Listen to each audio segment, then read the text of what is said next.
Hello, my name's Cameron Douglas. I'm a sales associate here at Kendall Lexus in Eugene, Oregon, and today we'll be going over the new Smart Access Liftgate for the 2022 NX.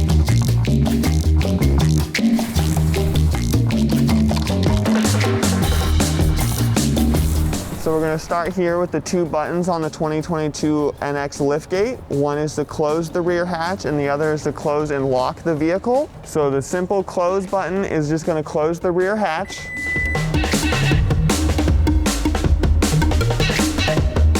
On the 2022 NX with the Smart Access Liftgate, as long as you have the key with you and you press the close and lock feature, the vehicle will beep at you until you step out of the way. Once you step far enough out of the way, it'll start to close. If you forget something, you can step close again and it'll pause.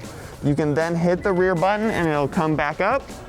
That way you can access anything you might have forgotten in the rear hatch. There's all new features only available on the brand new 2022 NX. To learn more about Lexus, please feel free to subscribe to our YouTube channel. Come down and visit us at our showroom on Good Pasture Island Road, or visit us at our website, KendallLexusEugene.com. Kendall, let's start something great.